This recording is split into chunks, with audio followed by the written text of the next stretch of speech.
seguinte: a gente tem que ter clareza que nós estamos metidos num sistema capitalista, que é um sistema mundial, mas que nós estamos observando e vivendo esse sistema desde a periferia capitalista. Vocês não estão em Nova York, vocês não estão em Paris, vocês não estão em Londres, vocês não estão na Austrália, vocês estão vivendo esse sistema desde um país latino-americano. O Brasil, um país dependente, um país periférico, não é? Um país subdesenvolvido da América Latina. É preciso ter consciência disso, e quero dizer, não foi fácil chegar à conclusão de que nós estamos vivendo num país periférico, dependente, subdesenvolvido. Isso não foi uma conclusão fácil.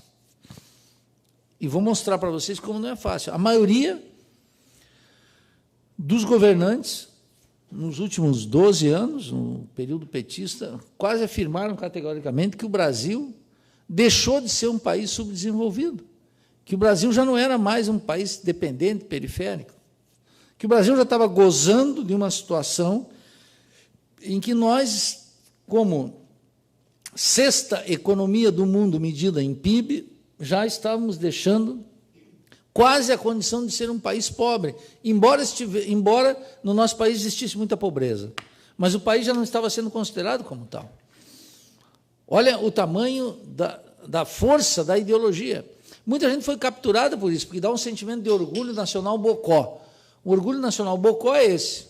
O cara acha que está vivendo num país que não é como o Paraguai, que não é como a Guatemala, que não é como sequer a Argentina e o México, que são dois outros grandes países. Acha que está vivendo num país que está deixando a condição de subdesenvolvido, de dependente e de periférico. Por quê? Porque o PIB chegou a ser o sexto produto interno bruto do mundo. Isso é de uma ignorância atroz. Mas muita gente boa que está no nosso lado, nem vou falar os nossos inimigos de classe, a burguesia, a industrial, os banqueiros, os latifundiários, os grandes comerciantes, o poder monopólico, a grande mídia, que faz um sistema bem pensado de propaganda. Quer dizer, essa gente está falando sobre isso o tempo inteiro, mas muita gente boa do lado de cá começou a esquecer que nós somos um país dependente e periférico. Chegar a essa conclusão de que nós somos um país subdesenvolvido, portanto, um país dependente, que é a categoria que eu vou usar aqui, que vou trabalhar em seguida, foi uma descoberta que demorou muito tempo. Durante dezenas e dezenas de anos, durante décadas, o que aconteceu? Muita gente pensava que o Brasil era um país que estava se desenvolvendo e que um dia chegaria a um porto feliz chamado país desenvolvido.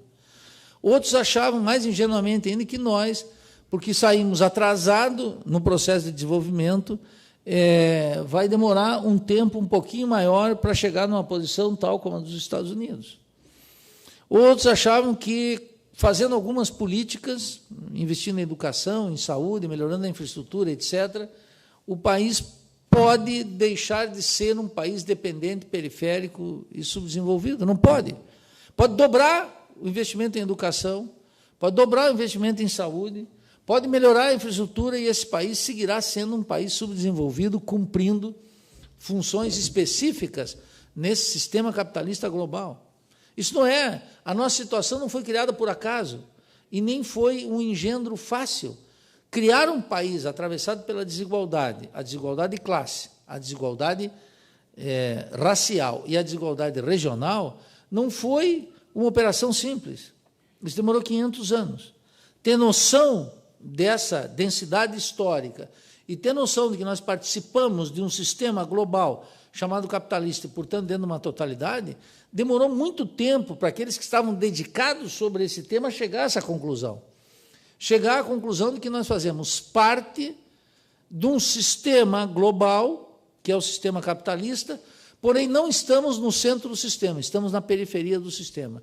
E que esse centro e essa periferia formam uma totalidade que funciona com muito mais precisão do que qualquer relógio suíço, que, segundo a ideologia europeia, é o aparelho que melhor funciona no mundo, um relógio suíço.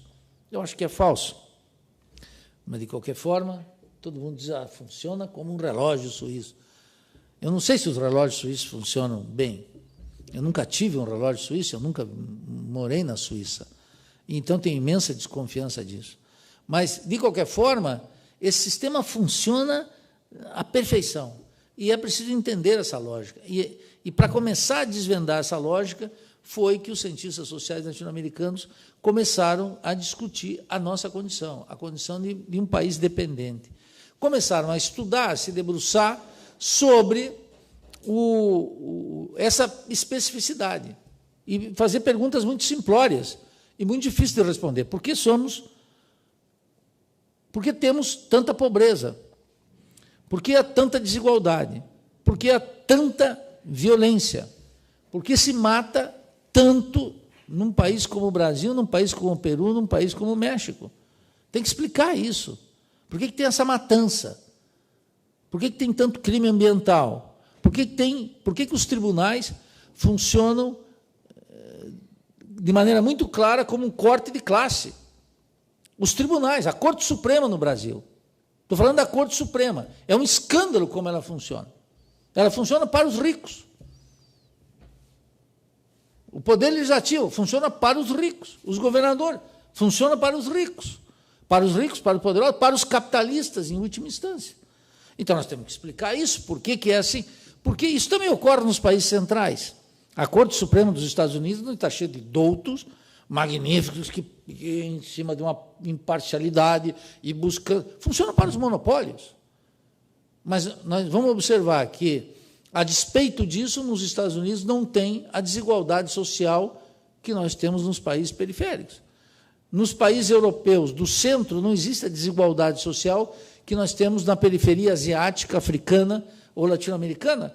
Então, nós temos que explicar por que existe essa especificidade. Por que isso funciona assim? Os cientistas sociais se debruçaram sobre esse tema.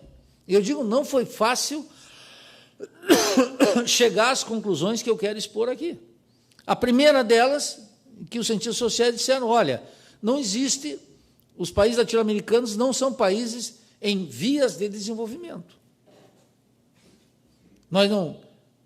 O subdesenvolvimento que nós nos encontramos não é um trecho necessário do caminho para o desenvolvimento. Não é.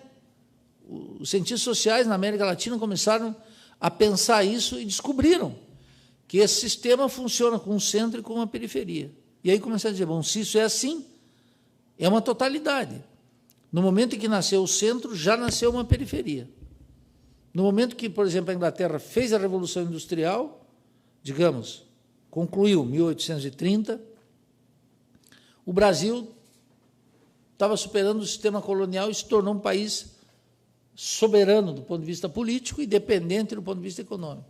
O mesmo sistema.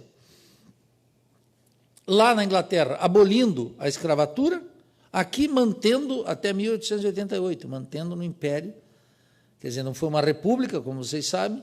Então, lá no centro, a Inglaterra já não tolerava mais o trabalho escravo, aqui a economia estava funcionando a plenos pulmões com o trabalho escravo. Todo o período colonial é impensável sem o trabalho escravo. E mesmo a permanência, depois que o Brasil se torna independente em 22, e os demais países latino-americanos até 1825, aqui a escravatura permaneceu. Mas não permaneceu porque os homens aqui são piores do que os ingleses, porque os ingleses são muito ruins, são despóticos, são criminosos, como vocês podem ver na história. Os franceses são horrorosos, os governantes da França são verdadeiros gangsters. E nos Estados Unidos também, essa gente não está brincando.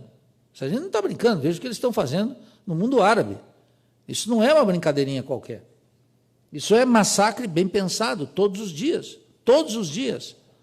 Uma violência sistemática pensada desde o Estado. Os latino-americanos não criaram, depois e mantiveram a escravatura em instituições terríveis que nós tivemos aqui, e as cortes, e os tribunais, e a legislação social, etc., porque eram mais malévolos do que são os europeus. Não, porque aqui se funciona desde uma determinada forma. A vida aqui dependia de que funcionasse assim. As forças materiais levaram e criaram esses homens malévolos, esses homens que sabiam pensar, e não só pensar, atuar em consequência. Então, pensar essa especificidade não é uma operação convencional e simples. Os cientistas sociais da América Latina descobriram, depois de muito trabalho, que nós não éramos subdesenvolvidos a caminho do desenvolvimento. Veja, essa conclusão, que deitou raízes na sociologia, na economia política, na ciência política latino-americana, ainda é desconhecida por um monte de gente que pensa que o Brasil estava, durante o governo do Lula, em particular, deixando a condição de ser um país pobre e subdesenvolvido. Tinha muita gente que estava se iludindo, claro, com um jargão que não é nem conceito, quando ficavam falando essas coisas. O Brasil agora é um global player, quer dizer, uma ignorância abissal, é uma coisa de muita burrice junto, é burrice com má fé, quer dizer, ideologia, em termos de ciência política. O Brasil continua sendo um país dependente e periférico durante todo esse período. E superar essa condição não é algo simples. Para você ver que não é tão difícil que a China está desde 1949, desde que Mao Tse-tung dirigiu a Revolução Chinesa, mas, sobretudo, desde 1971, 72, fazendo um processo de industrialização que, segundo a Comissão Econômica para a América Latina, a CEPAL, num relatório que eu li essa semana, é o processo de industrialização mais intenso da história da humanidade, não tem outro. Supera, inclusive, em magnitude, obviamente, aquele que a Inglaterra produziu. Teremos que discutir um pouco disso. Mas, veja, ela mesmo fazendo isso, ninguém está dizendo que a China é um país desenvolvido. Imagine os países latino-americanos que comportaram e abrigaram, nesses últimos 30 anos, uma regressão econômica, política, social e intelectual gigantesca, cultural gigantesca. Então, a primeira percepção dos cientistas sociais latino-americanos foi, precisamente, entender que nós não éramos um país em desenvolvimento, em vias de desenvolvimento, éramos países dependentes. E éramos dependentes porque éramos periféricos. E éramos subdesenvolvidos porque éramos dependentes e periféricos. E fomos criados como país dependente e periférico no mesmo momento em que a Inglaterra se afirmou como a potência hegemônica na Europa e se transformou naquilo que Marx chamou no Capital como sendo a oficina do mundo. Criou a grande indústria, a indústria moderna. Esse é o ponto inicial. Não foi fácil chegar a essa conclusão. Durante muito tempo aqui se pensava que se pensou que os países latino-americanos eram países feudais, que nós tínhamos uma certa feudalidade, tal como os europeus tiveram. E nós nunca fomos países feudais, nunca tivemos aqui, ainda que tivesse o que o José Carlos Mariátegui, esse marxista peruano, de forma muito brilhante, nos 7 ensaios de interpretação da realidade peruana, chamou de uma feudalidade. Existia no Peru, por exemplo, uma feudalidade. Nós já sabíamos, depois desses estudos, que, a despeito disso, a natureza do nosso funcionamento era todos os nossos males não derivavam da falta de capitalismo, mas precisamente porque éramos um país capitalista e precisamente porque éramos um país periférico. Mas vocês podem ver todos os dias aí, eu nunca esqueço isso, quem lançou essa consigna no Brasil de maneira pública foi o ex-governador de São Paulo, Mário Covas, já morto, um sujeito que foi valente durante a ditadura, depois era um tucano, né, um sujeito do PSDB, e ele já tem que dar um choque de capitalismo. A ideia era dar um choque de capitalismo, porque o que falta aqui é capitalismo.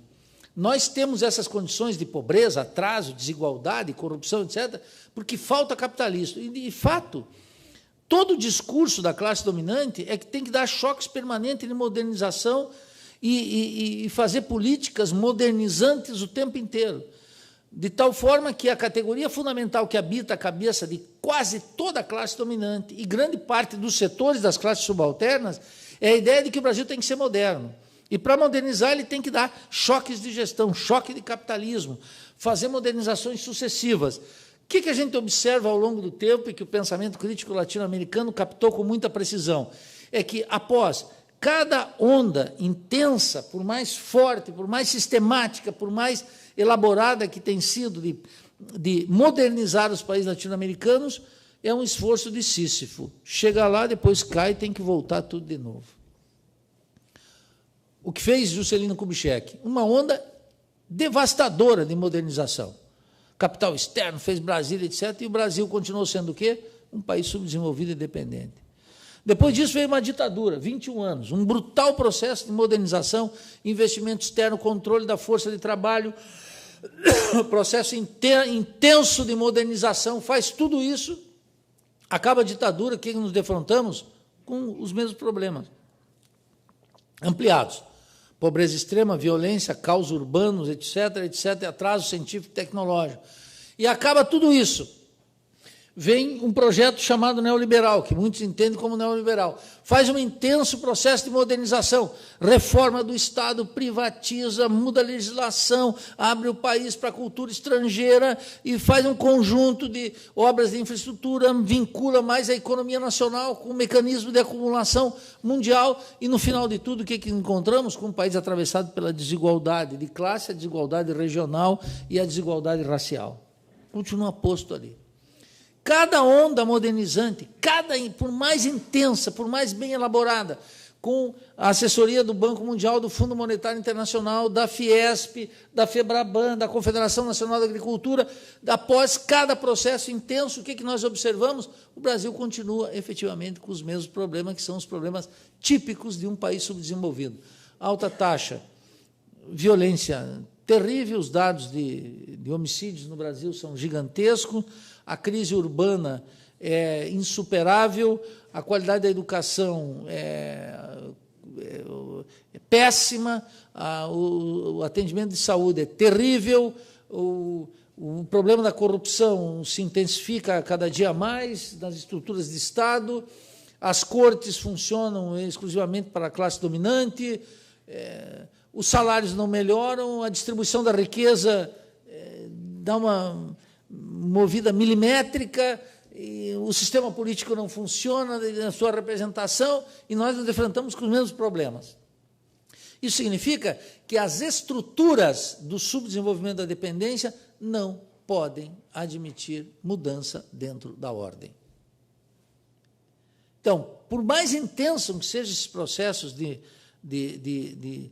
modernização, geralmente vindo de fora, por mais intensa que seja o processo de privatização, por maior que seja a participação do capital externo, por mais intensa que seja a ampliação do latifúndio, por maior que seja uma reforma trabalhista destinada a criar as condições para a acumulação de capital, após cada um desses processos, o Brasil se defronta com o fato de que as estruturas do subdesenvolvimento continuam se reproduzindo. Antes de desenvolvimento, o que a gente chega à conclusão é aquela impecável fórmula de um pensador genial que andou pela América Latina, visitou o Brasil, visitou Florianópolis, inclusive, que se chama André Gunder Frank, que disse que ocorre aqui, antes do que desenvolvimento, o que nós temos no Brasil,